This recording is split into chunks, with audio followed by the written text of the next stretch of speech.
Extensions, scene audio.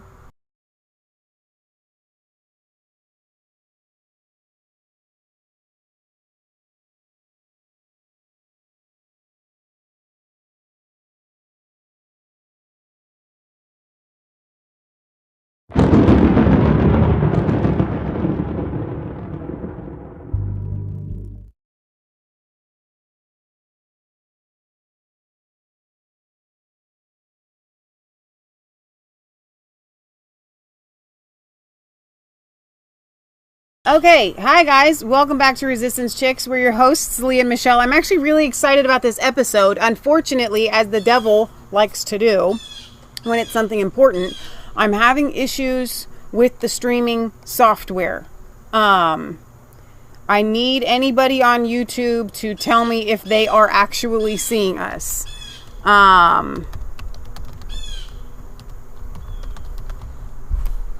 Okay. Because it was really messing with everything, and I couldn't schedule a stream, and I was like next to tears. YouTube shouldn't do that to you. Not just the sound, Redneck. Can you see us? Are we streaming? Are we actually live for YouTube? You're right there. We're good. Okay. Oh my goodness. Okay, so now what we have done on top of everything is set it up outside because it is really nice out. The cool temperatures here in Cincinnati, Ohio. We wanted to come to you guys with this show tonight, but I didn't want to be inside, so Michelle's worked really hard to bring us outside. So we're very excited about this. I want to jump right into it. If we can bring it up. Hopefully. A friend of ours sent me a link to put us up an here. Article. Whoa.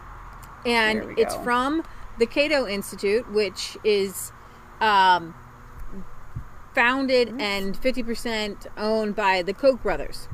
They're billionaires. They are open border people. They are global-minded people, otherwise known as globalists. They lean libertarian in that they are very much anti-war and things like this. So knowing that I am and we are leaning libertarian, she wanted our view on this article from the Cato Institute. And so I read it, and I was kind of a little bit shocked. Now, I love my friend. Absolutely adore her. She is wonderful. She's a great mom. She's hilarious. She's funny. So while I go through the article, this has no bearing on my friend. Right. So I just want to write out in the beginning, nothing to do with my friend. Just, hey, what are your thoughts on these? So I have thoughts on this. And while I'm just going to bring it up for you guys to see the article that we're talking about. This was written a year ago, July 3rd. It was for Independence Day. King George III or Donald Trump, reading the Declaration of Independence in 2019. Now, this is from Paul Metzko. Yeah. President Trump has added military flourishes to the July 4th celebrations in Washington, D.C. Critics have questioned the militarization of a holiday that has traditionally foregrounded the non-martial courage of the signers. No idea what that actually means. Of the Declaration of Independence. A group of lawyers, farmers, and merchants defied the most powerful empire in the world by producing a single sheet of paper containing a list of political grievances and a declaration of abstract philosophical principles. That document was powerful enough to channel a revolution, turn colonists into Americans, and inspire democratic movements around the world long after it was written. So far, I can go with most of this. It has not lost the radical charge today. And here the author continues. But if you take the time before tomorrow's bonfires and illuminations to read through the Declaration of Independence long list of abuses committed by King George III and the British officials in 1776, it is impossible not to hear in those same words the ringing indictment of the Trump administration. Here are a few of the most biting passages for modern ears. He, King George, has refused to assent to laws, the most wholesome and necessary for the public good. He has forbidden his governors to pass laws of immediate and pressing importance, unless suspended in their operation. till his assent should be obtained, and so suspended he is utterly neglected to attend to them. The complaint in 1776 was that colonial legislators, which had become used to a relatively laissez-faire Britain regime in the mid-18th century, were increasingly frustrated by Parliament and the King. Now, I am increasingly frustrated with our Congress, And Senate, yes. And the King overturning colonial legislation, including various currency controls, as well as taxes to discourage the slave trade and importation of convicts. The colonists saw this as a sweeping, tyrannical expansion of royal authority. And so this author is comparing where King George actually encouraged the slave trade to Donald Trump. With no self-realization of this fact. He goes on to, and I'm going to go back to my article here. Your blog. My blog. Yeah. I'm going to start over here. We're going to take these point by point, but I want to give you an idea. He's going through the Declaration, and he's taking out things from the Declaration that unequivocally apply to Donald Trump. That any normal reader could say, wow, Donald Trump is doing the exact same thing. Well, hang on, though, because in defense of any reader, like including our friend who would read this, it is well written. No, well, not just that, but if you listen to any mainstream media outlet and most of the outliers that aren't even mainstream, that is what they have been saying for the past 3 years. They don't give you any facts to back it up, or they twist the facts that are there. Yeah. And so it's not that hard of a pill to swallow. No, it's not. If you've already been conditioned. Yeah. It's saying a lie will get you halfway around the world before the truth can get its boots on. And if you say a lie often enough and persuasively enough. Well, and the mainstream media isn't going to show the clips that we've seen and that we've shown on our show where they will literally issue a bullet point and it gets disseminated to every local channel for Fox, for CBS, so for NBC, for ABC, for CNN. Go ahead. And they repeat the same stuff. So I do better writing things out. A dear friend of mine sent me a link to a very anti-Trump article from last year by the Cato Institute and asked me to look at it. She said she was doing some Googling, which she admitted is always dangerous, and stumbled across this article. I suggest DuckDuckGo. She said that she was intrigued, but wanted to make sure she wasn't just viewing her through a biased lens. Congratulations, I applaud you for that. She said she prayed about it, and it had confirmed in her spirit, and had asked me to take a look at it. It's always very important that when we feel like God is confirming something, that if there are facts to back it up, to check out all angles, okay? Because the heart is deceitful. I'm not saying that she was deceived. I'm just saying that you can be caught up in a moment sometimes and the feeling might be pizza, okay? I'm just throwing that out there. I will highlight a few red flags and that tell me the person who wrote this article had a misalignment with the truth. Okay, you're driving a steering wheel like this. I wonder now that the DOJ has dropped all charges on Michael Flynn once William Barr looked at the case and found the FBI handwritten note specifically saying the agents did not believe Flynn was trying to lie or be untruthful. Or will the author change its stance? Or like all good slanderers that go down in history, will they leave that part of their article up? Later on, we're going to talk about how he brings up Michael Flynn. So here's a picture of the article where we might go back and forth to it. For me, in the book of Exodus, Moses is given 10 main commandments, one of which I think most people see as redundant. Of course, we all know thou shalt not lie, but very few people know the gravity of thou shalt not bear false witness. And I will just go ahead and explain what bearing false witness is in my article from you.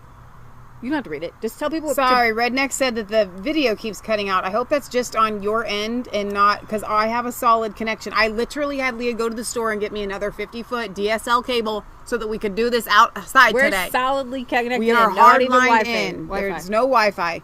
Unless the dogs popped it out of the question. No, it's still, I can see it right there. We all know The 10 Commandments. Yes. Thou shalt I not love lie. them. Yes. It seems redundant to say thou shalt not bear false witness. What does that mean? It means to bear false witness against your neighbor, to lie about them, to slander them so that they get punished or... usually in a place of in a court society. setting. Yeah, exactly. Or in a criminal indictment. Sure. Okay? Moses had one of the groundbreaking legislative bodies, you could say. And there's a bunch of rules on how somebody could be indicted for something or punished, especially capital punishments.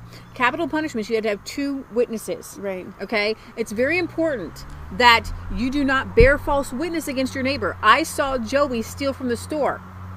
That is a very bad, horrible thing if you did not see Joey steal from the store. Interestingly, thou shalt not bear false witness. You need to be truthful and honest and upfront all the time. The word martyr comes from... it used to mean to witness, to witness, but it came to be against back people. then that people were bearing false witness against Christians so that they would die. And so when you were martyred, right. Okay, it's like saying you were Rodney King. You say that, everybody knows, you were beaten down on the ground. It meant somebody bore false witness against you. That's what it means to be a martyr. Okay, so this author, you have to be very, very careful that he's not martyring people, okay? The Cato article is full of accusations. It's full of bearing witness. I know that Trump did this, and I know that these people did this, and they are bad, and I will bear the responsibility before God for judging these people. Right. I know for a fact that I'm judging these people rightfully according to the Declaration of Independence. When you invoke the Declaration of Independence, it takes it to another level. Which is why I felt like a show was worthy of this, because this is what the mainstream media do to Christians and conservatives all the time. And God does not like you to bear false witness against people. And that's why I want to undo some of these false witness things. Yet anyone on the right who has been following even one or the 2 cases mentioned in this article will know the author is out to defame. And I don't say that lightly. It's a smear article. The problem with sharing articles when we do not do our own research is that we can also be guilty of bearing false witness. My friend knows how much I honor the founding fathers, and presumably the Declaration of Independence. She's like, I presume you honor it. And which I take as a sacred document, and the charges laid out against King George as honorable and necessitating a bloody war that cost men and women what the founders said they pledged to one another: their lives, their children's lives, their fortunes. Most of them were bankrupt at the end, including Thomas Jefferson and James Madison. And their sacred honor, they put it all on the line. And so when you blase-faire say Donald Trump's kind of like King George, you're saying that we should pledge our lives, our fortune, our sacred honor, and we should go to a bloody war. I mean, we cannot be so hyperbolic that we lose. But they aren't. It's on purpose, and we're seeing that in the streets right now. They have come to believe, and they are conditioning children and people that that's why they have to get this message out there, because they want blood in the streets and they want the war, and the only way they'll get it is if they do. But some people falsify this. Some people, like our friend who sent this article, does not mean to do that. No, I mean the people that wrote the article.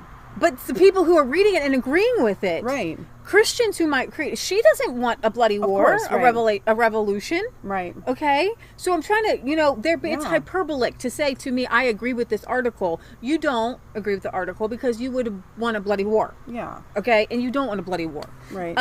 What's in the oven? It smells really good. The chicken and potatoes and carrots from our own garden. Oh, yay. I'm smelling I understand when people make comparisons to events that happen in history. But we must be careful not to use historical events, especially ones such as the Revolution in America and the Holocaust, in such a way that gives rise to watering down the gravity of Valley Forge, where men believed that King George was so bad and that was happening was so bad that they starved. And their feet were bloody, and you could follow their tracks in the snow with blood on their feet. And I'm pretty sure that my friend, as wonderful as she is not prepared to send her husband out to Valley Forge to stop Donald Trump, his feet bloody, or her son. I mean, this is what we have to be careful of when we make hyperbolic statements, because they lose the gravity of the Nazi concentration camps. Well, when you call somebody Hitler or a Nazi. Now, we do it as a joke. Okay? There's the so-and-so telling me I can't use too much paper, the paper Nazi. Exactly. Okay? That's a joke. But these people are for real. Right. Okay. So my dear friend Catherine actually had sent me a text today because we were supposed to be doing our Revelation thing, and this has really kind of gotten us sidetracked. It's probably not going to happen. Go get that and I'll finish my thought. Leah's phone's going off. She's getting a phone call. And now I can't find the text message. I'll just reiterate it. What? No, I'm talking to the dogs. Oh, okay. Hey, sweetie. The point is that the modern day understanding that has only been around for 150 years, and we're going to get into this in our weekly series that's going to be on Wednesdays, is that things are getting worse and worse and worse and worse and worse, and then that's biblical, and that is meant to happen as prophetical.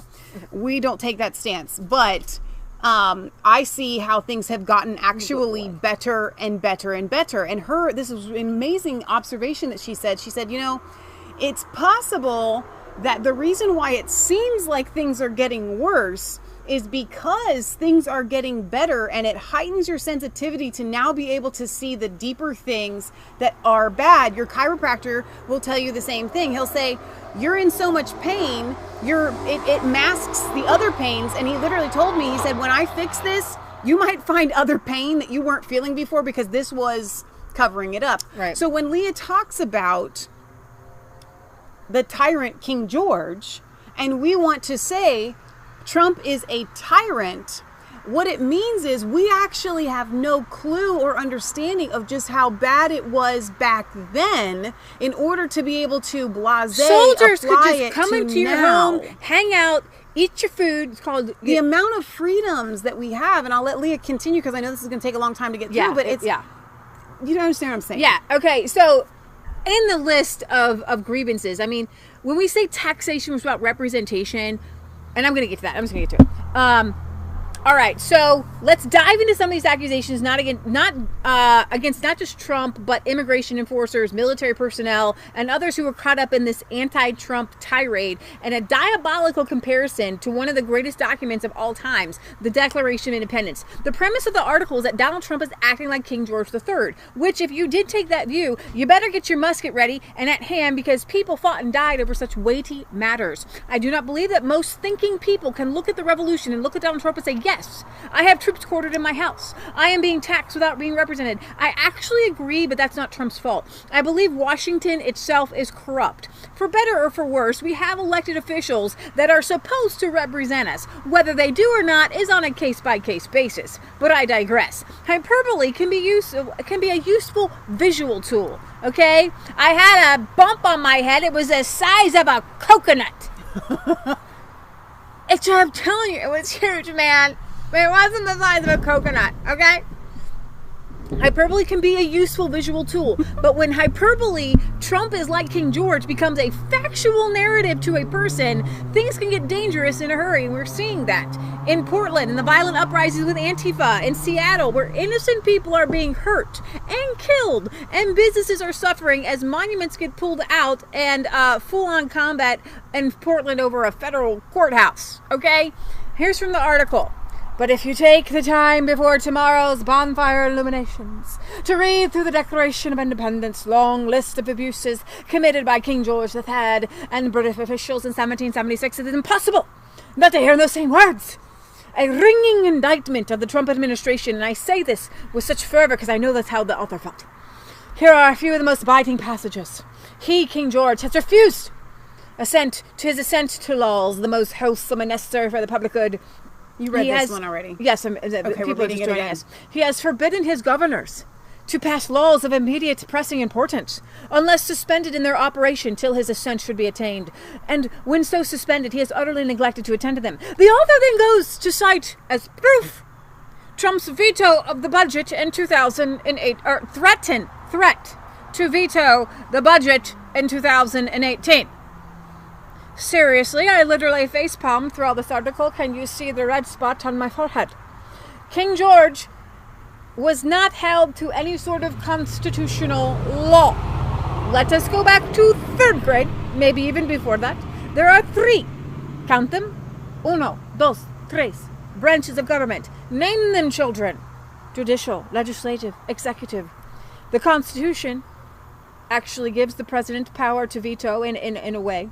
A power which every president has had the right to do, to veto these bills. And they have executed those rights. If you want to use the threat of a veto. Which means every president is a tyrant. We're going to get to this. If you're going to use the threat of a veto, just the threat of a veto, as a reason to call Trump a tyrant, you'll need to do some name calling of some past presidents. Now, just a few. Calvin Coolidge, 50 times, 30 pocket vetoes, 20 regular, 4 of which were actually overturned by Congress. Gerald Ford, 48 vetoes, honey, 18 pocket vetoes, 12 of which were overturned by this Congress we have. Guess what, guys? King George had no Congress. If the Parliament made a law he didn't like it. I mean, he was a tyrant. Ronald Reagan. Loved Ronald Reagan. Who liked Ronald Reagan? 78 vetoes, 39 regular, 39 pocket, and 9 were overwritten. That means that they went back to Congress and they said, no, we really want this.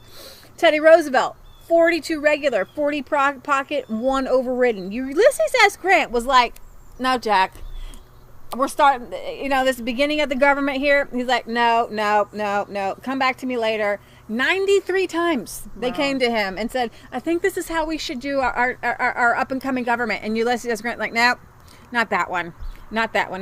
Dwight Eisenhower, 73, 108 pocket. I don't know how that worked. The total number was a lot. I missed that.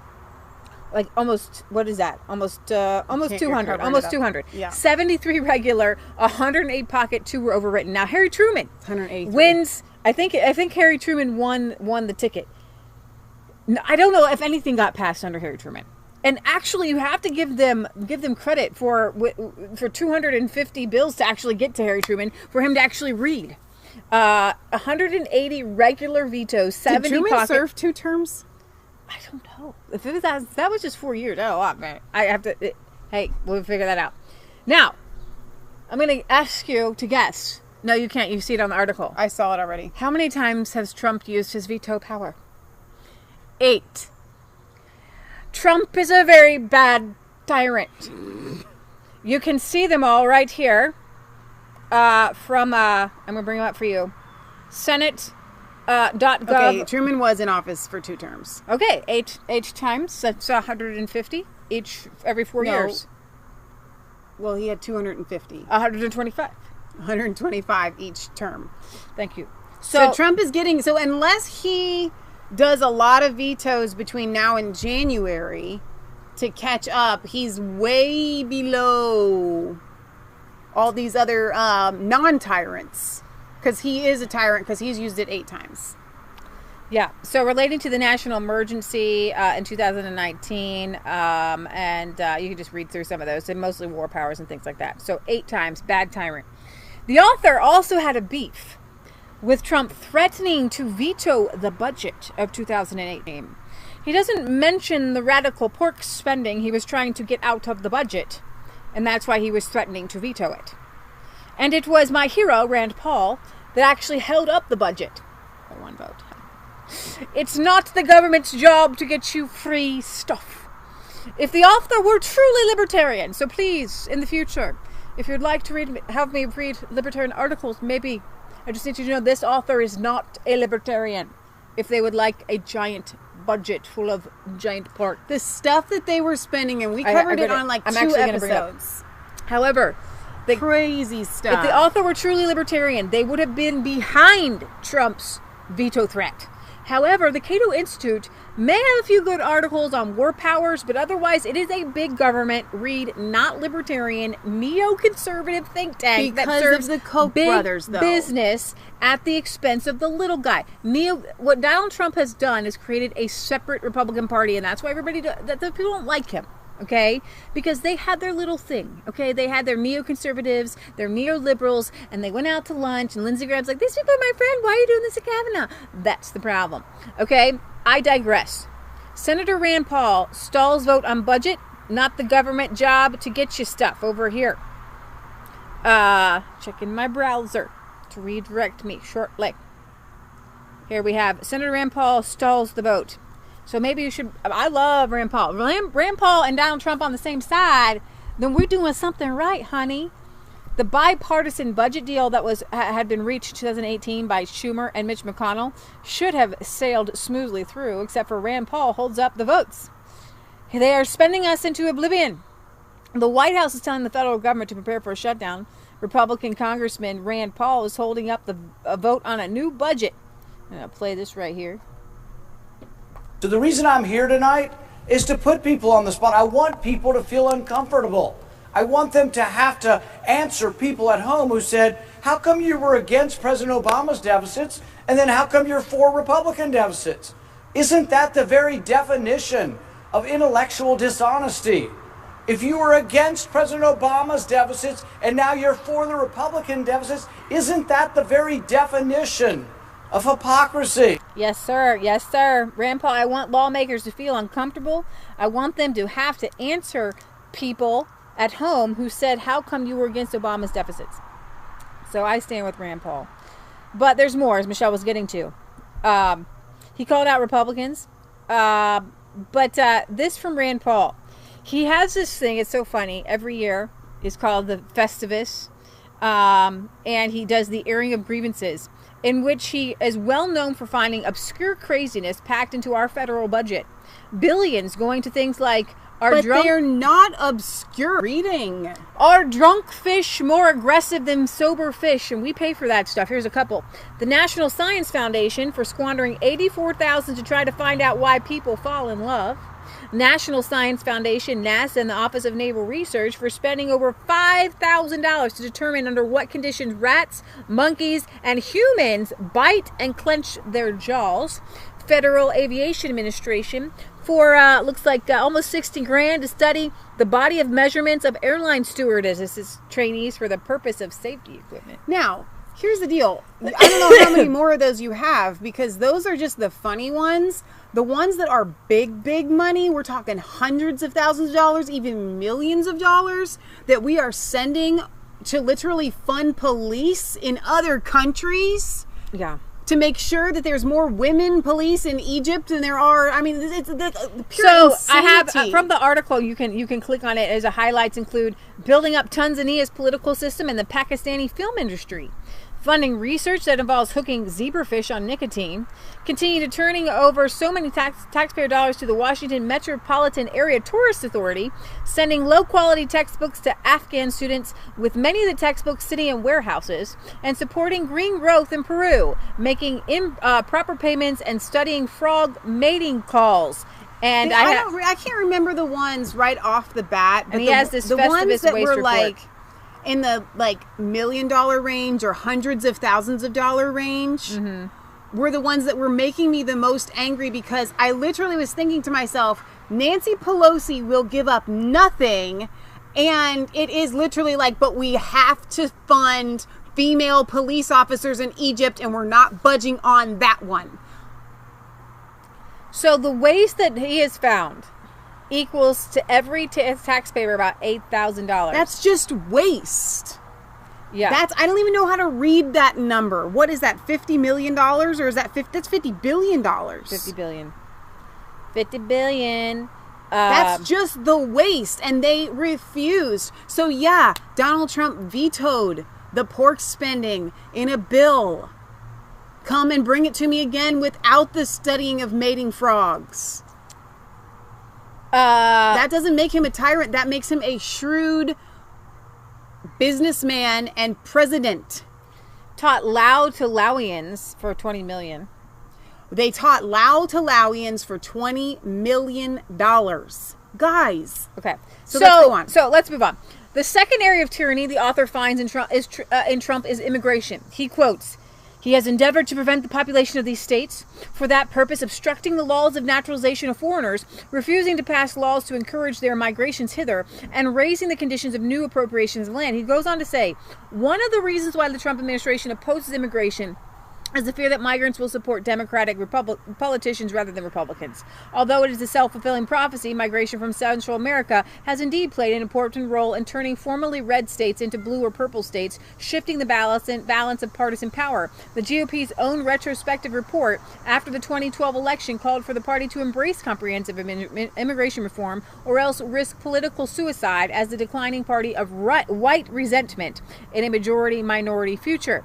Trump's attempts to seal off the border, while they may ultimately be as futile as the Royal Proclamation of 1763, have outraged those states that have benefited the most from immigration. Indeed, the naturalization process in those states, measured by, for example, the ability to acquire legal documents like driver's licenses, it's much quicker and more certain than the federal naturalization process. I'm not going to go into the fact that you here legally and you can get legal documents, and I go into the driver's license bureau and I got to have everything in order. Anyways, the author is touting a Koch brother narrative.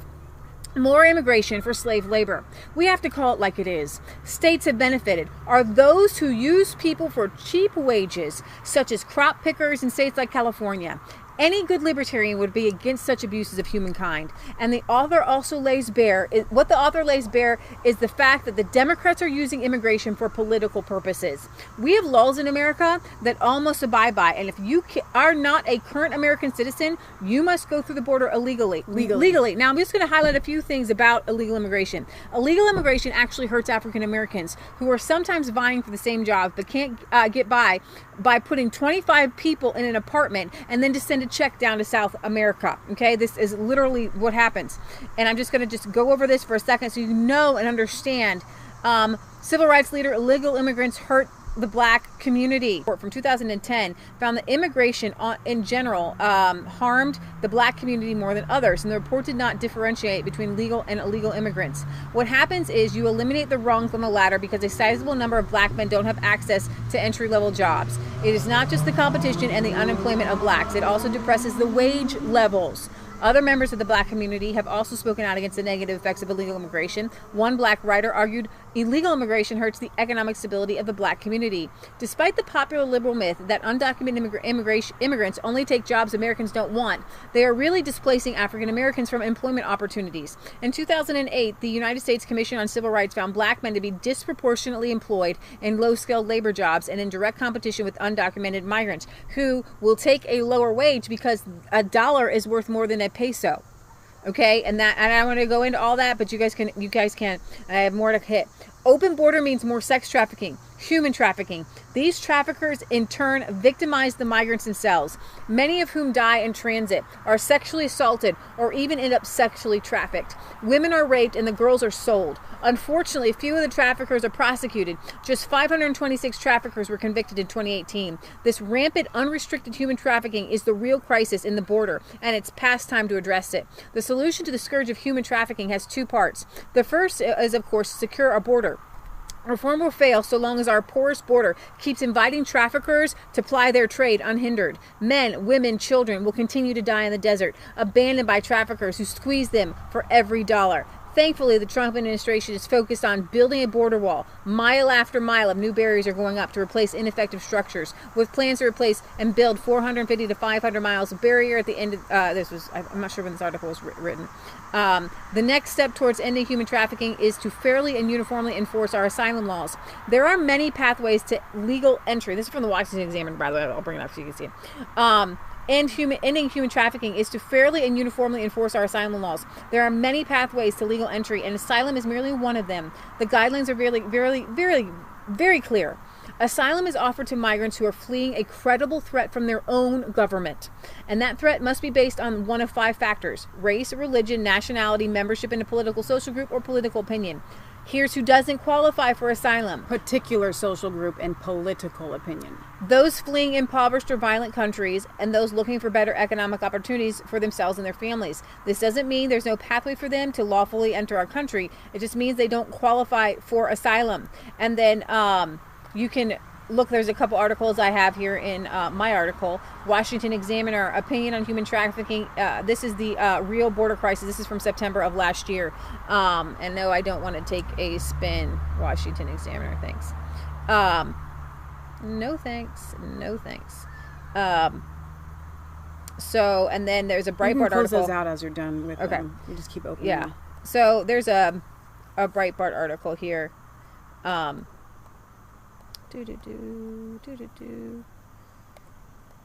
you can listen to this if you would like to. Saved in Hotel Sex Mexican drug cartels engaged in child sex trafficking, explained Joseph Travers, founder of Saved in America. Saved in America is a volunteer organization composed of retired military personnel and law enforcement who helped authorities find and rescue missing children. Unsecured regions of the southern border have become major child sex trafficking routes.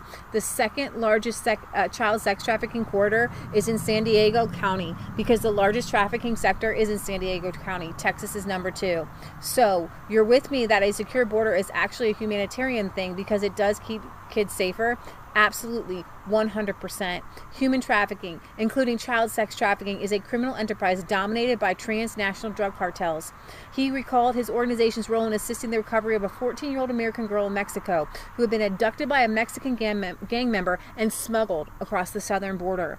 This is not the narrative that you're going to hear on the mainstream media. Right. They don't want to talk about sex trafficking. They don't want to talk about kids going in and out of the border. You've got to check people coming in and out of the border. You've got to do it.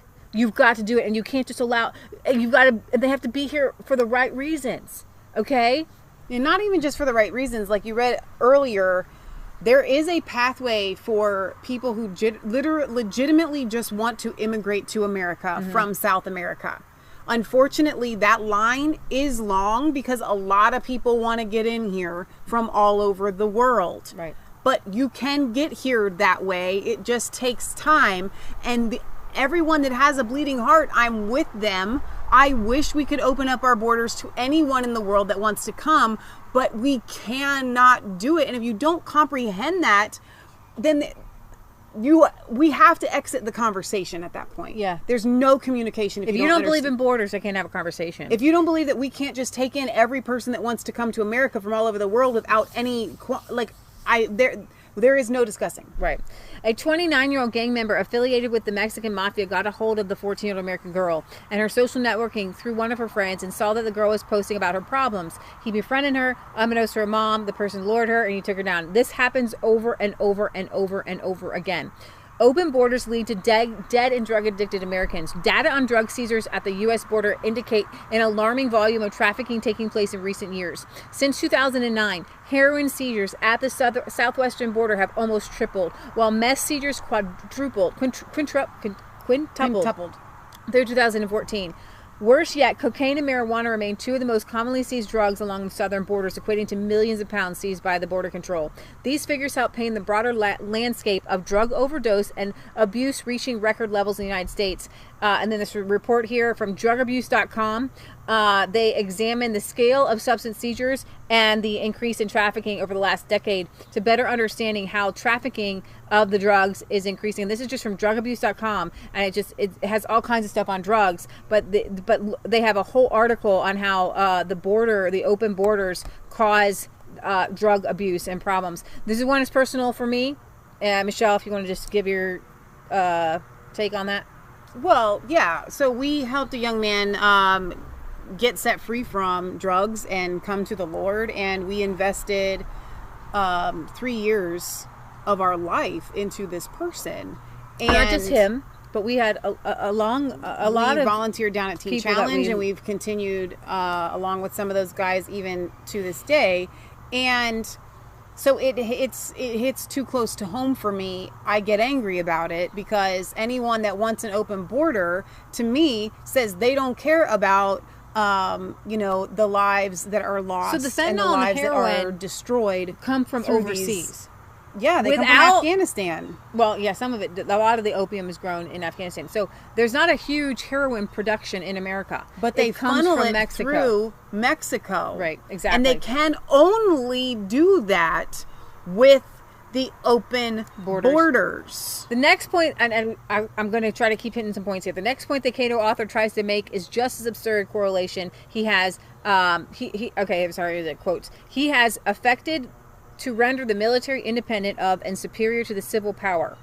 I don't see how Trump's done that, but we'll get into that. For protecting soldiers by a mock trial from punishment for any murders which they should commit on the inhabitants of these states. Now, there's 5 different points here that this author wants to kind of look at. And one thing he says, that King George is allowing soldiers to kill American citizens, colonialists. That's not happening. Right. And when you use that, it's very dangerous. Because if that were happening, revolution, baby. Right? If our military were on the streets and they were just randomly killing people, okay? Do you think that and this was in 2019, but do you think that they're trying to equate it to police officers? No. Here's where he goes. And he just makes this huge jump. And I just wish my friend had just researched some of these things. Just honest to goodness, okay? He mentions Lieutenant Michael Behenna, Oklahoma. He was a Iraqi war soldier who killed a person, an Al-Qaeda member in Iraq. Mm-hmm. Okay? Number one, military personnel killing in Iraq, an Al-Qaeda member. Not a U.S. citizen. Okay? And he was tried. And he went to prison. Okay? Mm-hmm. Well, it was the prosecutors, there was prosecutorial misconduct and an excessive sentence. And so here's what happens. Oklahoma Attorney General, where he's from Oklahoma, Mike Hunter looked into his case and has repeatedly petitioned the White House for clemency. So what this is trying to say is that King George, Donald Trump, has friends in the military, and he's just letting them go kill people. And then we have an Iraqi soldier who Trump with the pardons usually is people keep knocking on the door. Will you pardon this person? Will you give clemency? Here's the case behind it. And Trump looks at it. This is not the case. It's just two different. This isn't even apples and oranges. This isn't even the same fruit. We're not even talking about vegetables. We're not even talking about food. Okay? We're literally saying the sky is blue. Hey, you want to clip my toenails? I mean, like, seriously, I was trying to, whatever. So we had the Oklahoma Attorney General petitioned the White House for clemency, writing to Bill Barr. It was a year ago. I don't know when this article was written. That would have been June. Oh, well, that's no. different. When this is from another article. Okay. I think it's I think this was from Access Denied. No, I do have petition. I do have permission to open that. Okay. Well, I'll have to find it. Why my link there isn't working, but there's another. Oh, look, we're at Isaiah 58 Ministries Moms. I went back and then, well, it would have probably been at the top of the page. Sorry guys, go scroll all the way up to the top because it's going to be the latest one that was done. Here, let me see. Okay, we're here. We're at it. Okay, or we were. I don't know why that video made it to the top. Oh, okay, I see. I have to open it. Duh. I don't know why Glenbeck is my thumbnail there. It's not a thumbnail. That's just what showed up. No, that's Mom sharing the video. Oh, Mom. I have to go down one more time. Nope. It could be because Mom's on there. Mom, are you on there? Let me have this mouse, please. I don't want to have to bring up Blogger for everybody. Why don't you continue what you're saying, okay. And I will find it. I lost it. Tell the story about the guy. Okay, so he was an Iraqi soldier, and he killed a guy. He killed one, and it wasn't in the course of that you would normally say. It has to be that one, isn't it? Is the whole thing gone? No, it's right here. I just have to change the title of it. Oh, how'd the title get messed up? What Mom does, for those of you that don't know, is she shares our videos on our bloggers, and she was just doing that while we were going live, and that's all it was. So continue to talk. I will fix it. Okay, so 37 admirals and generals had also petitioned the White House. Wow. And said, I don't think that this was that this guy should be punished. Could you please grant a pardon? Sure. And for the author to not look into the case and to just say randomly Trump's acting like a tyrant, like King George, right? When that just was not the case, and that's pretty much that one. Okay. So to move on. I think what she probably did was put the video in the one that we were already working on. And that's the only thing I can think of. So okay, and then let me go over here, click on that. Oop. Oh, okay, sorry. And then we need to go back to get screen share. The screen share. Okay. There we are. We're back. Woo! Sorry about that, guys. All right. So, and I don't blame people who don't have the time to go through every different person. Oh, here we go. White House Press Secretary Sarah Sanders cited broad support for Michael Flynn of Edmond, Oklahoma, from the military, Oklahoma elected officials and public, including 37 generals and admirals, along with a former Pentagon inspector general, as the reason for Trump's clemency grant. Sanders also said Flynn had been a model printer. So this was just a clemency. You don't have to do the rest of it. It wasn't a pardon, and so I really feel like it's just not fair. Had been a model prisoner while serving his sentence. In light of these facts, Mr. Flynn is entirely deserving of a grant of executive clemency. But here's what I'm finding a little bit curious about these examples, and that is they're hyperbolic. Well, no, you can't just use a pardon or a clemency or a veto as proof that Trump's a tyrant, because those are powers that he has vested to the president, and presidents, all presidents prior have used them, and President Obama and President Clinton, President Bush have done these to people that I go, oh my gosh, these are straight up rapists, murderers, criminals that they have full-fledged pardoned, and no one is coming out and saying they were tyrants. Okay, so let me just give you a few more facts on this hate case. Them. Flynn was convicted in 2009 of unpremeditated murder in a combat zone. It was clemency, not a pardon. The Oklahoma's wrong here. The White House said in a statement, the U.S. Army's highest appellate court noted concern about how the trial court had handled his claim of self-defense. It could have been self-defense. He's claiming self-defense. And for them to say Donald Trump's a tyrant because he granted clemency to a guy who claimed self-defense in Iraq in a war zone with an Al-Qaeda ISIS fighter. When literally in the last days of his office, President Obama pardoned his brother. Murderers. Yeah. Okay, so I want to start off by thanking President Trump. I want you to hear his voice real quick. This is something that he didn't have to do. I am very grateful that he took it upon himself to even consider my petition for a pardon. So, President Trump, the Attorney General Mike Hunter, John Richter from King and Spalding, who took my pardon on pro bono, former Governor Mary Fallin, the Oklahoma congressional delegation, my lawyer from my trial, Jack Zimmerman, and the Zimmerman and Levine law firm out of Houston, Texas. Thank you to them for preserving the intentional errors during my trial. Family, friends, girlfriend Brittany, alleged war criminals for their trials. The Patriot Guard, friends of mine, they're good men. I must mention their names. John Hatley. So he's thanking a bunch of people, and I just wanted to give you his voice so you could kind of get a feel for this guy yourself, that for Trump to give this guy a clemency or even a pardon when he claims self-defense in Iraq. I mean, I feel like it's just hyperbole that's gone amok. Okay? 37 generals and admirals asked for his pardon or clemency, and yet Trump is King George. He went through the process. This is how we have the pardons for a reason. Okay, he went through the process. He didn't just say, I'm ignoring all murder of citizens. And do you see that this is not even funny anymore? I know. Okay?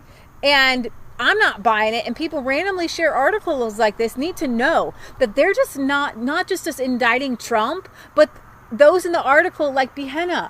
They've already indicted him. I already think he's guilty because his article said so, and I'm not even going to look it up. Well, he must be guilty because Trump offered him clemency, and that's all I need to know. So if Trump did it, without then he's all guilty, the facts, and he should be punished, and he should have yada yada. They are bearing false witness to me or to other people by sharing this article against their fellow American just to get at Trump. This is wrong, okay? Wall Street Journal, Kimberly Strassel. I'm gonna the next person the author goes after is General Mike Flynn, and to me, You can't touch him. listen, I have a personal stake in this. If you are at all familiar with our show, you will know that from 2016, we have been uncovering the facts about the railroading and the criminal prosecution of General Flynn. And by criminal prosecution, I'm referring to prosecutors as the criminals. I really don't have time to go into every single detail about how the Obama administration and top officials used their last few months in office to set up an amazing servant to this country and attempt to take him down. If not for his new lawyer, Sidney Powell, and reporters that actually care about facts, such as Kimberly Strassel from the Wall Street Journal, Flynn's name and Catherine Herridge from CBS would be marred for history. The good news is that Flynn is being exonerated and the truth is coming out. Will the Cato author fix their article to go after the other side this time? The real tyrants? I think not. Their hatred for Trump has blinded them to any and all facts. They want to believe that Trump and all around him are horrible, so they only listen to and repeat to what confirms their bias. I believe this case against Flynn will go down in history all right. I believe it's going to, as that time when all top officials in the government, from the DOJ, the FBI, and the CIA, conspired to take down an honorable man, and they got caught. And I have pieces of this in my article, but I'm going to kind of go over a few of these just to give you, and anybody who is not familiar with this, a quick rundown, because it's deep, okay? I'm going to sit down. My back's hurting. Sit. All right. Kimberly Strassel. This is an article about Kimberly Strassel.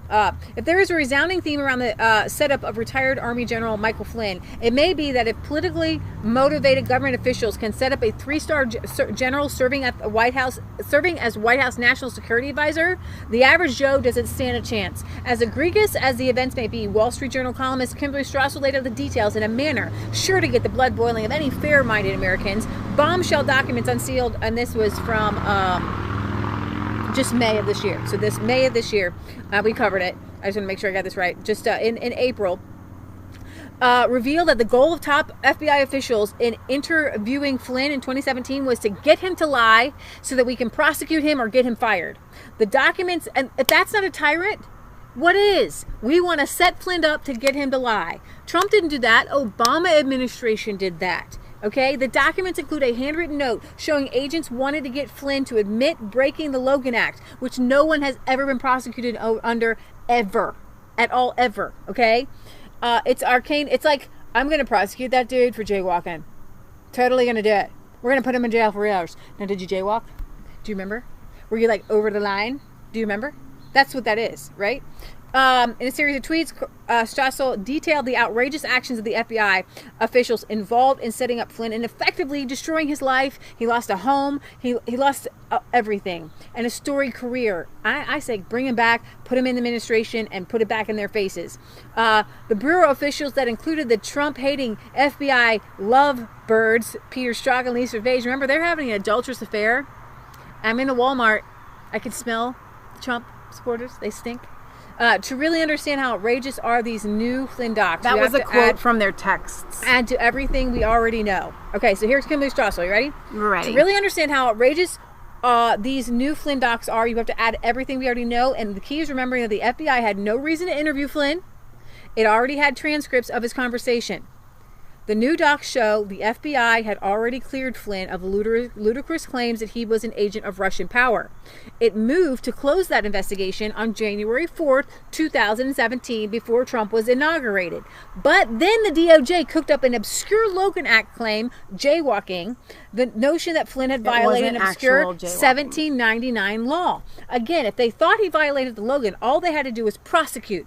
They had the transcript. Their problem, they knew such ridiculousness would never fly.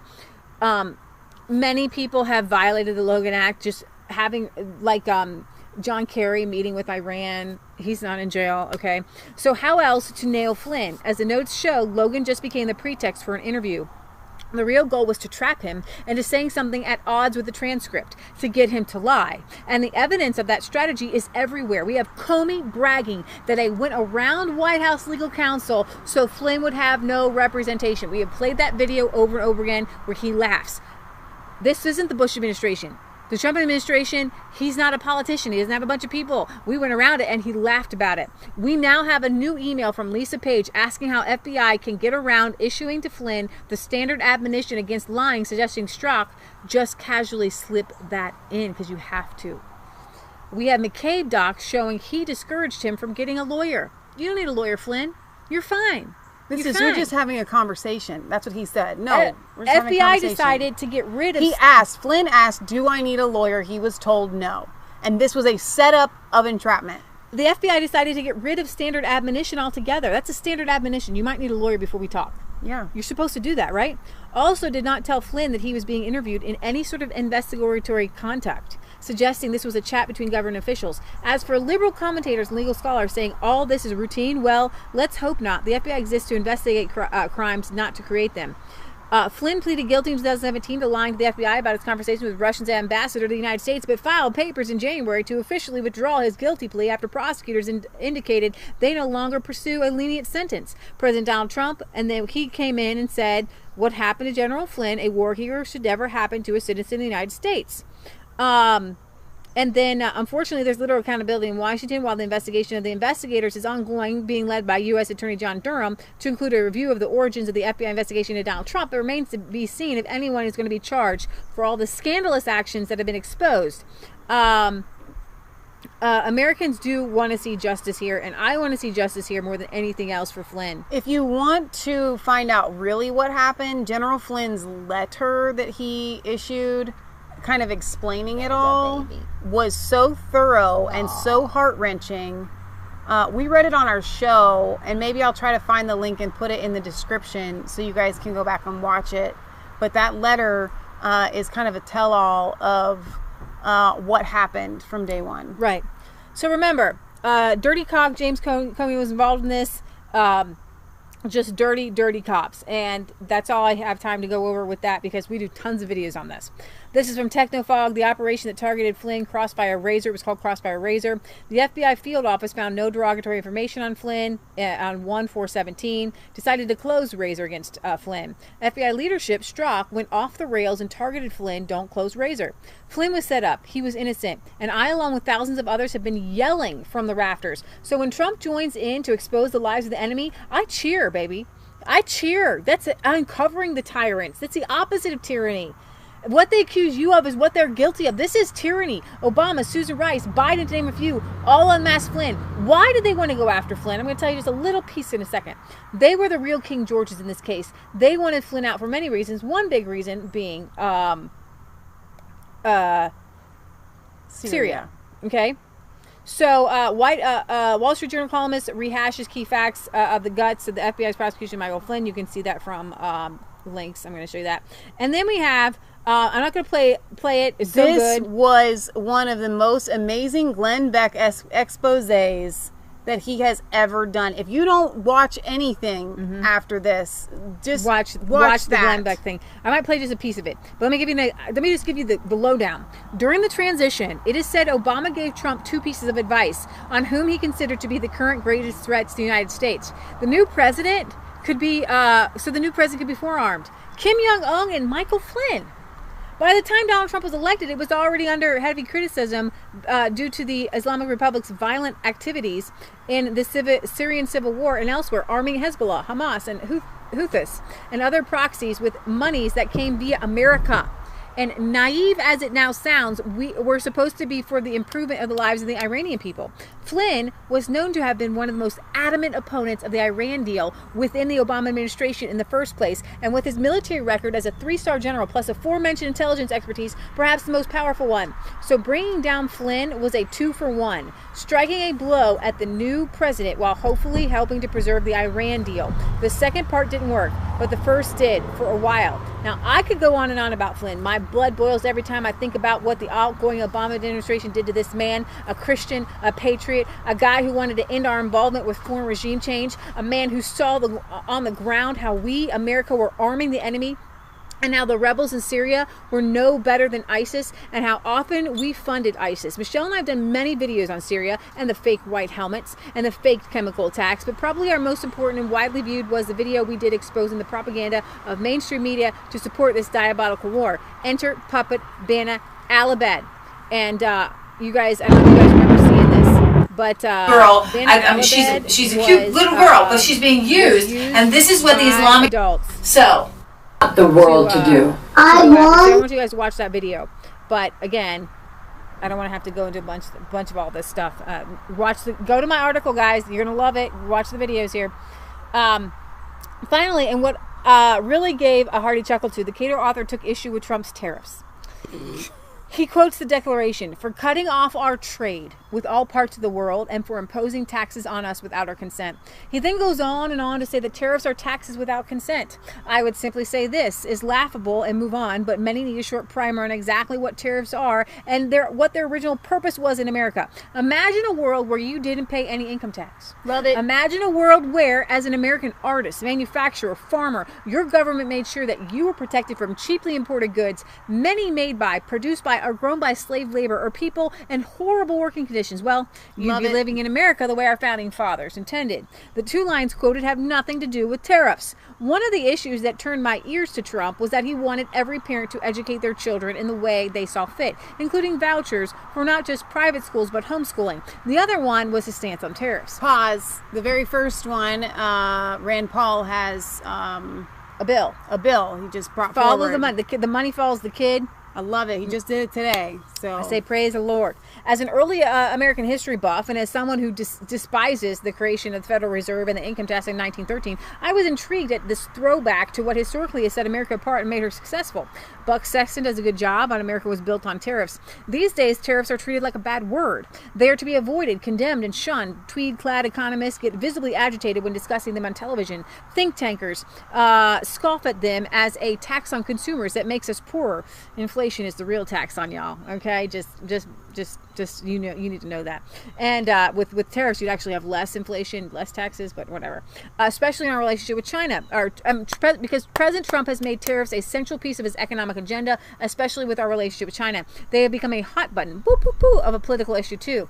In fact, if it weren't for tariffs, there probably wouldn't be a United States of America. The founding fathers went to war because of taxation without representation, but much of the colonists' frustrations also came from tariffs. 18th century Britain's mercantilism dictated that its colonies were to be a source of raw goods, not finished products. This led to Parliament passing the Molasses Act of 1733 and the Sugar Act of 1764, intended to protect domestic industry on the British Isles. It was the new tax contained in the Stamp Act of 1765 that was finally too much for the colonists to bear, but tariffs have built up the resentment for decades. Finally pushed over the edge, America had a revolution. George Washington kicked King George's men out of Yorktown, and the new nation was born. But guess what the new government turned its attention to in 1789? The second official act. The right after oaths of office that the new Congress took was passing the following legislation. Whereas it is necessary for that support of government, for the discharge of the debts of the United States, and the encouragement and protection of manufacturers, that duties be laid on goods, wares, and merchandise. Tariffs! The very first law the American Congress ever passed was to raise revenue. It feels like nothing has changed. It isn't all that surprising given the large debts the new nation had from the War for Independence. Under the Articles of Confederation, there was no mechanism for the federal government to directly raise money. It had to go to the states and basically ask for cash. Unsurprisingly, this was insufficient to fund the government. None of this is to say that tariffs were uncontroversial. Even among the founding fathers, Alexander Hamilton was for them, whereas Thomas Jefferson was against them. This split between the agricultural economy in the South that wanted something closer to a free trade and a growing industrial economy in the North that could continue to be a source of tension all the way up to the Civil War played a role in the causes for the war itself. As we know, the North won the fight and Congress soon passed all kinds of tariffs, all the way up to the Great Depression of 1929 until federal income tax came about in 1913. Almost all federal government income came via these tariffs. It was tariffs that quite literally funded the government. So wait, pause. Oh, go ahead. Right there. And I know Leah's reading too. This was the last sentence. Very, very fast. This is the last sentence. Okay, read your last sentence. And it wasn't until World War II that America really embraced the doctrine of free trade. When it comes to taxes in general, we as conservatives often understand very simply that, let's say it comes to free healthcare. Well, if you tax me extra for the free healthcare, then I can't afford, right? Or when it comes to giving to the poor, if you tax me, then I don't have the money to give to the poor, right?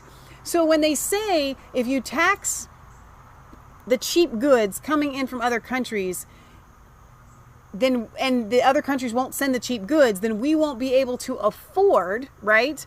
But if we tax other nations with tariffs and don't allow their cheap goods, then they can tax us less, and we have money to buy better goods that are made in our country. But it has to start somewhere. It's like Rand Paul or Thomas Massey said to us at the Food Freedom Conference in January of this year. He said, people always tell me, well, that's just not good enough. That's only a little bit step in the right direction. He says, we lost our rights incrementally. It's okay if we get them back incrementally. So if we start by putting tariffs on other countries, yes, it may even be a 20 or 30 year shift, but we will be doing that for future generations. So example, cheap goods, you have American cabinetry, American built, you had men who actually could build things. Have you ever been into any home that was built 80 or 90 years ago? Our home right here, every door in this house is solid wood. Every piece of trim that we didn't do later on in remodeling, solid wood. Okay, brass handles, beautiful light fixtures, and this house is from 1960, 48, whatever. That's right, they moved in that house in 1960, and then over here I'm going by when my family moved in. All right, my family moved here in 1965 into this house. They put in like the wood floors are very interesting because There's you can tell wood floors, but they're pine, but they're different, solid. but they're different because they're like they're not like machine done. Right, but they're cool. Yeah. My point is, older houses could be built with craftsmanship and not this cheap stuff. I have friends who have bought houses. They bought them 10 years ago, brand new, and they are falling to bits and pieces now. They spent $200,000 for that house. More. Because it's made with cheap junk from China.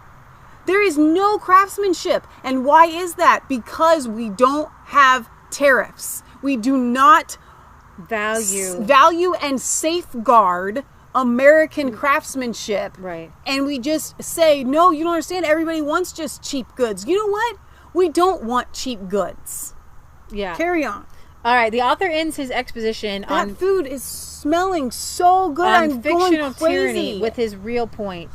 He says, Trump, he just really doesn't like Trump. That Trump is a sexist, nativist, racist. Nativist? That with the tariffs, you know. Okay, but that's more like we don't use that word. Like a populist, nationalist. Yeah, nationalist. Nativist? And guess what? That's okay. I don't need people to like Trump, and I don't attempt to try to convince those who have moral misgivings about Trump, but the facts are the facts. Lies posed as truth don't make them truth. They're just twisted lies. Trump is not some evil dictator sent up from the bowels of hell. He was quite popular with famous people before he ran for president. Rappers all put him in his songs. He helped fund Jesse Jackson's run for president. Everyone in Hollywood loved him. And then he started espousing some rather conservative and libertarian views. He always actually helped the little guy. He literally would allow people to, like, poor people in his city live in his hotel for free. Yeah. Black ones. Huh. Who'd have thunk it? So here's some libertarian conservative views. School choice, vouchers for homeschooling, pulling us out of Syria and ending endless wars. Wait a minute. Now you're telling me he's joined the pro-lifers and is going to put justices on the Supreme Court that could possibly overturn Roe v. Wade? Nope. Can't have any of that. Enter the lie about Trump 24/7 media to brainwash the public. Samuel Clemens said that a lie will get you halfway around the world before the truth gets its boots on. This has never been more true than the crazy lies of the left and the mainstream media ever since 2016. So many lies that when you wake up like Brandon Straka, a gay bartender from New York who vehemently hated Trump, you may start a whole movement called Walk Away. Brandon walked away from the hate Trump media when he watched a video showing that no, Trump did not mock a disabled reporter. Millions have seen Brandon's awakening and thousands have joined his campaign, and it's just short enough that we can watch a little bit. Once upon a time, I was a liberal. Well, to be honest, less than a year ago, I was still a liberal. I became a liberal because I felt I'd found a tribe whose values aligned with my own. I staunchly reject racism of any kind. I reject the marginalization of any human being based off of their gender or sexual orientation. I reject tyrannical groupthink. I reject a system which allows an ambitious, misinformed, and dogmatic mob to suppress free speech, create false narratives, and apathetically steamroll over the truth. I reject the acceptance of junk science and superstition to advance ideological agendas. I reject hate. These are the reasons why I became a liberal. And these are the same reasons why I am now walking away. For years now, I have watched as the left has devolved into intolerant, inflexible, illogical, hateful, misguided, ill-informed, un-American, hypocritical, menacing, callous, ignorant, narrow-minded, and at times, blatantly fascistic behavior and rhetoric. Liberalism has been co-opted and absorbed by the very characteristics it claims to fight against. For years now, I've watched as people on the left have become anesthetized to their own prejudices and bigotry, and the prejudices and bigotry of those around them who echo their values. I have watched as formerly sensible people who claim to reject racism have come to embrace the principles of universally hating and blaming all of society's problems on all people who have white skin. I have witnessed the irony of advocacy for gender equality morph into blatant hatred and intolerance of men and masculinity. I have seen the once earnest fight for equality for the LGBT community mutate into an illogical demonization of heteronormativity and the push to vilify and attack our conventional concepts of gender. These same self-proclaimed victims of intolerance now turning on the gay community that they attached themselves to advance their agenda, now calling gay people privileged and themselves victims of injustice. I have watched as the left has allowed themselves to become hypnotized by false narratives and conclusions perpetuated by social justice warriors who misrepresent and misconstrue facts, evidence, and events to confirm their own biases that everyone who does not comply with their prejudicial conclusions and follow their orders is a racist, a bigot, a Nazi, a white supremacist, homophobic, Islamophobic, xenophobic, misogynistic, and alt-right extremist. And I have watched as they have used these heartless and carelessly assigned labels to intimidate, threaten, bully, silence, attack, unemploy, blacklist, and destroy anybody who dares to fight back. They'll come for me, and then they'll come for you. And worst of all, the Democratic Party and the liberal media has embraced, affirmed, aided, and abetted this cult ideology. In an effort to gain voters and maintain power, the Democratic Party that I once loved has joined forces with the extremist left. The Democratic Party and the liberal media now believe their own ill-gotten conclusions and have ominously decided that they... I'm going to stop it there. You can watch the rest of it. Probably on the edge of your seat. Yeah, there. I know. I'm sorry. Take a few minutes or take an hour or two and watch some testimonials from people who have woken up to the lies of the manipulation of media. This is a spiritual battle. I'm just going to show you. This is I have a search query here from Walk Away, and then you can see Walk Away, I'm no longer a Democrat. Walk Away, dear white progressives. Walk Away, dear black people. I've been red pilled. My Walk Away movement. And this just 2 weeks ago, running far away from the left. Walk Away testimonial. I have lost faith in Bernie Sanders. Walk Away 2020. It is so powerful. It's just happening. All these. It's just so amazing. When you wake up to the fact that you've been being lied to solidly for the past 3 years, okay, and even longer than that, but like really vehemently, and you take offense. Yeah. And then you use this kind of Facebook? It just is what it is. You can change it. Help it. Yeah, you can change it. I didn't know I could change it. I don't like the new Facebook. Yeah, I changed. I'm regular Facebook. So this is the Walk Away official page on Facebook, and they have really great testimonials like every single day. I joined after reading a few posts. I'm so happy. This group gives me hope. Let's see. There's a couple people. Recently, I had a friend who agreed to be my bridesmaid for our wedding next year, back out because of my political beliefs. I have known her for 17 years. It's more important to her how it would look for her to be supporting a wedding of a Trump supporter. Can you believe that? I literally felt crying reading everyone's stories today. The bravery, honesty, and patriotism profoundly touched my heart. I am walk away, but I consider myself part of the silent majority. My husband's family came from Cuba, but he's a bit more outspoken than me. I love this country. And you can just watch a ton of videos. It's so fun to me. here we have, thanks for the ad. I guess I'll tell my walk away moment. I was born and raised in Brooklyn. It's a long story. I'm not going to read it all. The whole thing. No, I'm not going to read it all. But you can just go, you're going to be encouraged by reading. They're not going to be able to see anything with as fast as you're scrolling. I know. Okay, so. But you can look at those, and then I think I had, I'm missing the end of my blog. It's not there. Well, okay. It could be because it was still under a draft when it reverted back after Mom put the thing in there. The rest of my blog had, yeah, that's probably it.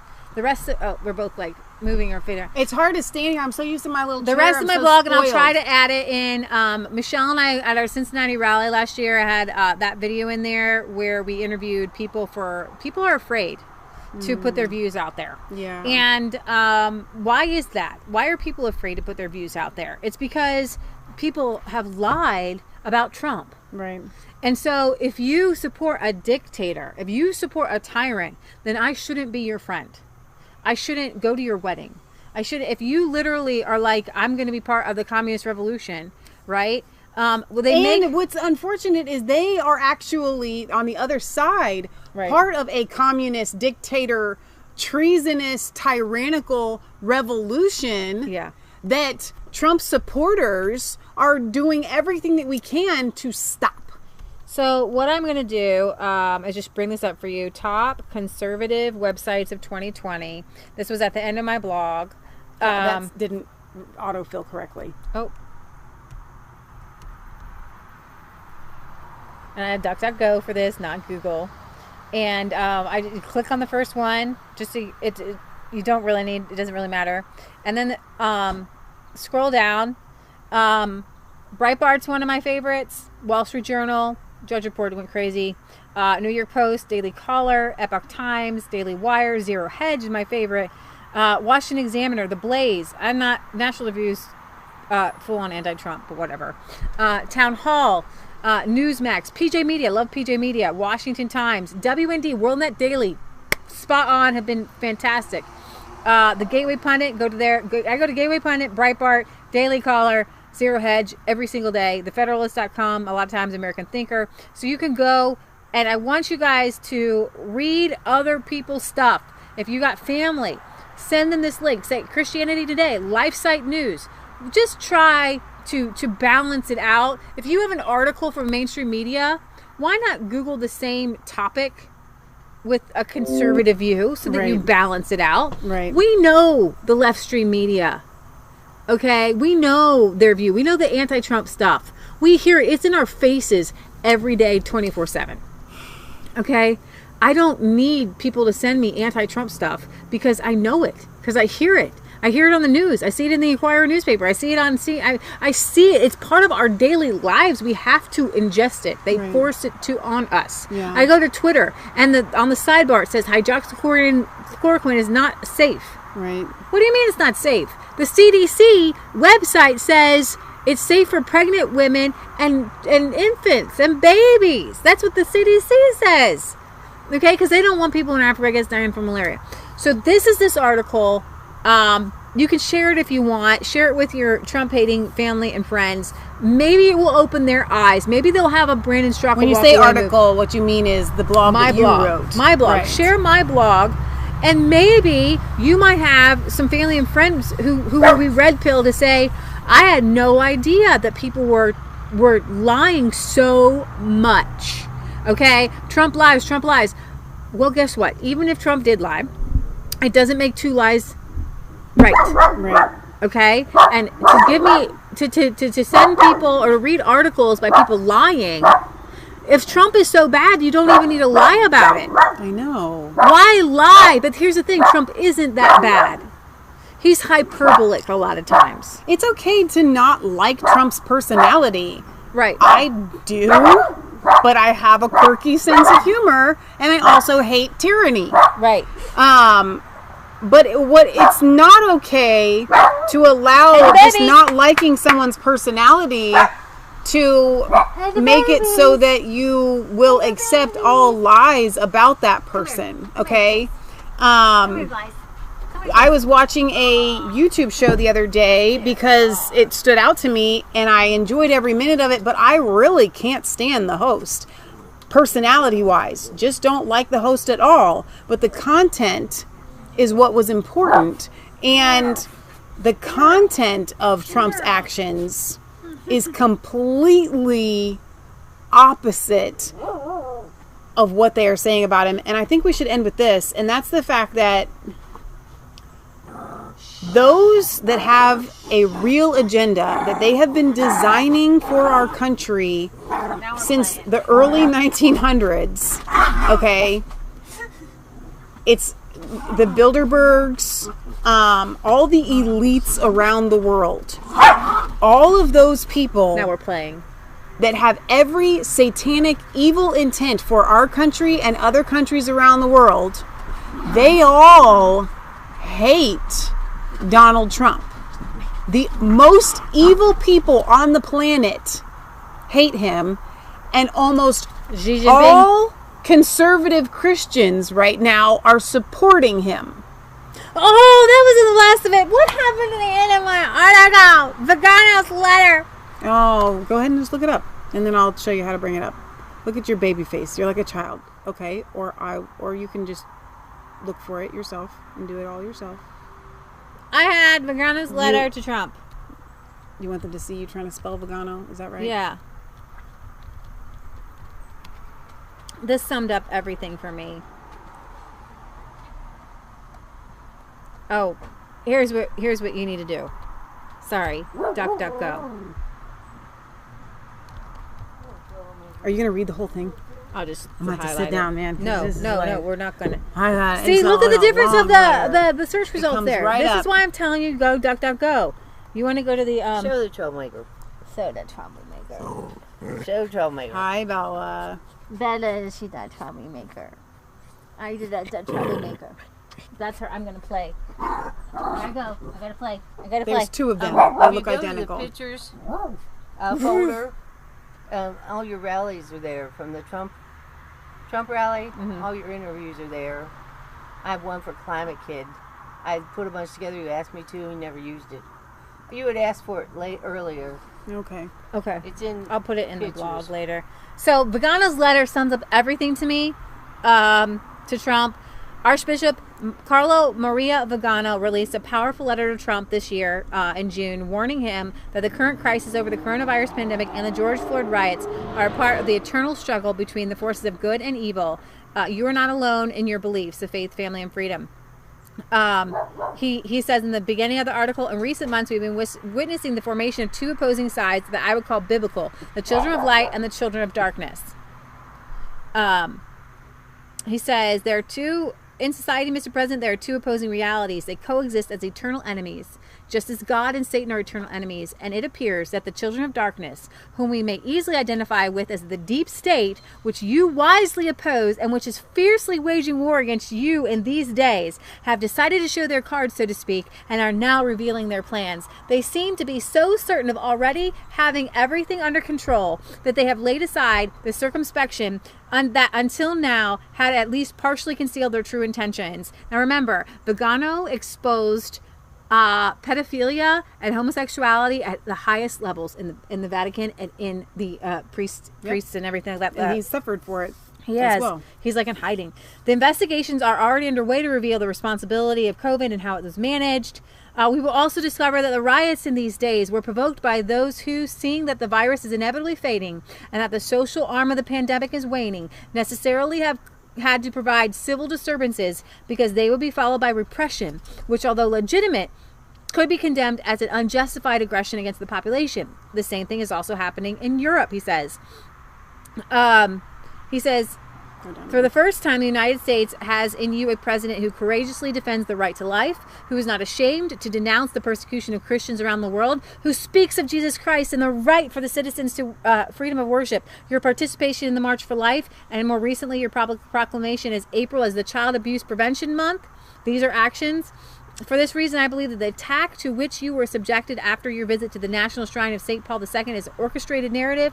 The American people are mature and now understand how much the mainstream media does not want to spread the truth, but seeks to silence and distort it, spreading the lie that is useful for the purposes of their masters. However, it is important that the good, who are the majority, wake up from their sluggishness and not accept being deceived. And then he says, my prayers are with you in this decisive and dramatic hour. And I'm going to end with that. Vegano. He and I are on the same page. Masterfully written letter there to explain everything that's happening. There you go. All right, you guys. So there you go. I think that on our channel, we sometimes forget that there are people out there that are intelligent and wise, and it's very difficult to pull the wool over their eyes. But when you're like in torture and they keep doing it and doing it and doing it, like 1984, they keep saying you must say 2 + 2 = 5, and then you finally say it, and then they say, yeah, but you don't believe it. Like, right. People are being conditioned, right, and they don't even know it, right. And lies through omission are still lies. Mm-hmm. So even if they weren't trying to completely slander Trump and make up false things about him, what I think is more nefarious is the censorship. They could slander him all they wanted on the mainstream media. They could do all of that, and it wouldn't be effective unless they were silencing the truth. Mm-hmm. And that's where the real tyranny lies. And that's why we have to expose it. And that's why these people at the Cato Institute are culpable and responsible. It's wrong. Absolutely wrong. So I hope you guys have enjoyed this pop-up episode. Expose. I don't know when we're going to actually get to our Revelation thing, because this was a complete sidestep of that. But it will not be tonight. I can guarantee you that. Maybe tomorrow night, if not next Wednesday. Revelation Red Pill. Revelation Red Pill. I was going to call 1. it, what do you think? I was going to call it Revelation Red Pill Academy. Well, that's good. I like that part. And then we'll just do a series, and that'll just be like episode 1, episode 2, and so on and so forth. Might take a while to get through, but I think you guys are going to really enjoy it. We'll be back here on Friday, for sure, at 6 p.m. Eastern Standard Time for our weekly roundup of news. A lot has been happening. If you have not seen the video of what happened in Beirut yesterday, just Google it. Boom, boom, baby. Boom, boom. We'll be covering that on Friday. It was like boom, boom, boom, boom, boom, boom, boom, Hiroshima. But it didn't actually have the same effects of Hiroshima exactly. And then we'll be back here on Sunday at 1 p.m. Eastern Standard Time for our world recap of the week. We have a P.O. Box. 107 Milford, Ohio 45150. If you send us your letters, we will read them on air unless otherwise noted. Any comments? Oh my gosh. I haven't been able to see any of the comments on Facebook, and I'm sorry we're really dark, but I had to put the umbrella up because it was too light, and now we're all like red and stuff. No, you can't, Leah, we're ending the show. Were there any comments on YouTube? On YouTube, I've had them over. I've been looking at them on my phone. Did anybody say anything? Not. I'm sorry. I'm sorry. I couldn't actually read any of the comments because you were reading so fast and into your article. Forget it. Please leave your comments after this show if you want anyone else to read them in the actual comment section, not just in the live chat replay. Sorry, guys. See you all later. We love you guys. God loves you. God bless. And have a wonderful rest of your week. I like Get that outside. Trump is not like the pseudo-intellectual presidents before him. Yeah, I agree. So, but if you're watching on Facebook and Periscope, where I normally can monitor the comments, unfortunately for Periscope, those comments just go away. I think maybe if you watch it back live, you can like watch the comments as they come up. But Stuart the Brit says you should try mentioning Trump in Britain. They don't even know why they don't like Trump. It's funny. And Facebook, I missed you because Leah was doing all the things and I didn't get the chance to do any of the comments. But that's all right. It was a good show. Leah wanted to be outside. I hope you feel the fresh air and feel much better now instead of being cooped up in the basement. I feel it. Watching chickens. That's why they're barking. They're barking at chickens. You're not allowed to be in my backyard. I'm going to get you. All right, you guys. We love you. God loves you. God bless.